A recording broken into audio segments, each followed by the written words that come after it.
അഭിരാമിയാണ് നാട്യം. എന്തോടോ തനിക്ക് ഇങ്ങനെ ഒന്ന് പ്രകാശം? എന്റെ വംശത്തില കൃഷ്ണാവതാരം. അതിന്റെ ആ സന്തോഷമാണ് ആ ചന്ദ്രന്റെ പ്രകാശത്തിലുള്ളത് എന്നർത്ഥം. രാഘവതിയെ പോലെ യമുന ഒഴുകിക്കൊണ്ടിരിക്കുന്നു. മനോഹരമായിട്ട് പൂത്തു നിൽക്കുന്ന താമരപ്പൂക്കളും അമ്പൽപ്പൂക്കളും, കർക്കടത്തിൽ കുത്തിയൊഴുകിയുന്ന നദികളൊക്കെ ശാന്തതകളായി തീർന്നിരിക്കുന്നു. എന്തെന്നില്ലാത്തതായ ഒരു സുഖം എല്ലാവരും. സുഗന്ധപൂരിതനായ മന്ദമാരുതൻ എങ്ങും വീശി. അവിടെ മുഴുവനും ഭഗവാന്റെ തിരുനടയങ്ങൾ തുറക്കുന്ന സമയത്ത് മുഴുക്കാൻ പുചാർത്തിയ പൊന്നൂരുവായൂരപ്പന്റെ ആ ശ്രീരാഗത്ത് നിന്നും പുറത്തേക്ക് അങ്ങനെ ഒഴുകി ഒഴുകി വരുന്ന കളഭത്തിന്റെ സുഗന്ധം പോലെ അവിടെ ഇന്നും ഇതാ സുഗന്ധപൂരിതമാക്കി കഴിഞ്ഞു. ബ്രഹ്മാദേവന്മാർ കുറേശ്ശെയായിട്ട് ഭഗവാന്റെ അവതാരം ഒന്ന് കാണാൻ വേണ്ടിയിട്ട് മേഘങ്ങൾക്കിടയിലൂടെ എത്തി നോക്കണത് പോലെ കാത്തു നിൽക്കുന്ന ഓരോരുത്തരുടെയും ഹൃദയത്തിൽ ആനന്ദത്തിന്റെ നീലചന്ദ്രിക പ്രകാശിപ്പിക്കാനായിട്ട്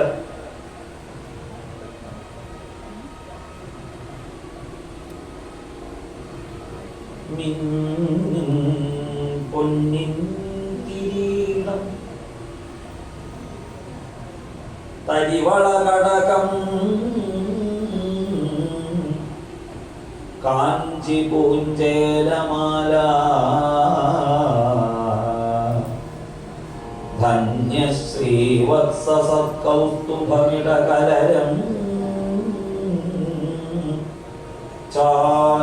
ചാരുദോരന്തരാളം ശംഖം ചക്രം ഗദാ പങ്കജമിതി വിലസുന്നാരു തൃക്കൈകളോടും സങ്കീർണശ്യാമവർണം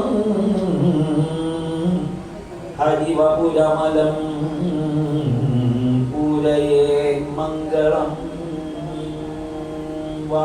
എന്താ സജ്ജനങ്ങളൊക്കെ ആരാധിക്കുന്ന മട്ടിൽ അതിമനോഹരമായി ചുവന്നു തൊടുത്തതായ ചെന്താമരപ്പൂവിന്റെ തളിരിതൾ പോലെ മനോഹരമായ മൃദുലമായ വേരുകൾ, ചന്ദ്രഖണ്ഡങ്ങൾ അടുക്കി വെച്ചതുപോലെ സുന്ദരമായ നഖപങ്കരി, കൂർമാകൃതിയിൽ ഉയർന്നു നിൽക്കുന്ന കുറവടി, അതിൽ ചാർത്തിയതായിട്ടുള്ള പാദസരങ്ങൾ, കടഞ്ഞെടുത്ത തൂണുപോലെ സുന്ദരമായ കണങ്കാലുകൾ, ആശ്രയിക്കുന്ന ഭക്തജനങ്ങൾക്കൊക്കെ നൽകാനുള്ളതായ അനുഗ്രഹങ്ങൾ ഒളിപ്പിച്ചു വെച്ച പൊന്നും കുടങ്ങളെ പോലെയുള്ള മുട്ടുകളും, രമാദേവിയുടെ പോലും ഹൃദയത്തെ കവരുന്നതായ ഘനമസൃണരുചൗ ചിത്തചോരൗ രമായ വിശ്വക്ഷോഭം വിശങ്ക്യധ്രുവം അനിശമുഖൗ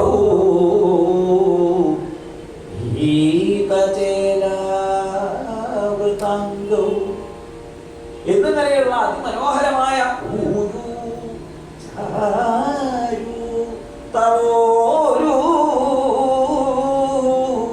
സുന്ദരങ്ങളായിരിക്കുന്ന തൃക്കുറകൾ, കാഞ്ചീകലാപങ്ങൾ അണിഞ്ഞതായിട്ടുള്ള രക്കട്ട്, വനമാല ധരിച്ച് മുത്തുമാലകളും രത്നമാലകളും ധരിച്ച് ശ്യാമള കോമളമായ തിരുമേനിയിൽ അനേകങ്ങളായിരിക്കുന്ന ആഭരണങ്ങൾ ചാർത്തി, കൈവളകളും തോൾവളകളും അണിഞ്ഞ് ശംഖചക്ര ഗദാപത്മങ്ങളെ 4 തൃക്കൈകളിൽ ധരിച്ചുകൊണ്ട് അങ്കുലീയങ്ങളുടെ പ്രകാശത്തെ ദ്യോതിപ്പിച്ചുകൊണ്ട് കണ്ഠത്തിലണിഞ്ഞിരിക്കുന്ന കൗസ്തുഭമണിയോടുകൂടി ഇളകിയാടുന്ന മകരകുണ്ടലങ്ങളുടെ പ്രഭാപൂരത്തെ കണ്ണാടി കവിളുകളിൽ പ്രതിബിംബിപ്പിച്ചുകൊണ്ട് അതിസുന്ദരമായിരിക്കുന്ന മന്ദഹാസം കൊണ്ട് സകല ഭുവനത്തെയും മയക്കിക്കൊണ്ട് തെല്ലുകയറുന്ന നാസികയും നീണ്ടിടംപെട്ടതായിട്ട് വാലുനീട്ടി എഴുതിയതായിട്ട് തൃക്കണ്ണുകളെ കൊണ്ട് കടാക്ഷങ്ങളെ ചെയ്തുകൊണ്ട് താപവല്ലി നെട്ടൂരി ദാത്വസമനേത്രകലാവിലാസിയായിക്കൊണ്ട് ഇളകുന്ന ചിന്നീയുഗളങ്ങൾക്ക് മധ്യത്തിലായി ചാർത്തിയ ഓരോജന കുറിയോടും നെറ്റിയിലേക്ക് വീഴുകിടക്കുന്ന അളകങ്ങളോടും കൂടി സൂര്യ പ്രഭയുത്തൂകുന്നതായിട്ടുള്ള കിരീടം ധരിച്ചുകൊണ്ട്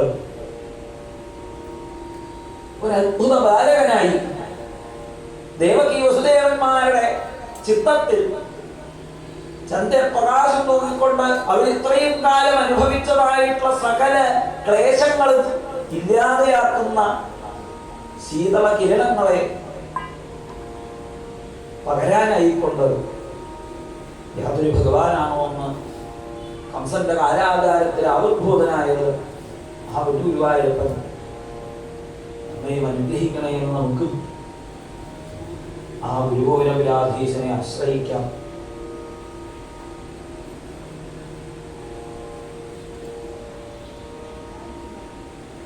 മന്മഥ കോടി ലാവണ്യനായിട്ടുള്ള ആ ഭഗവാൻ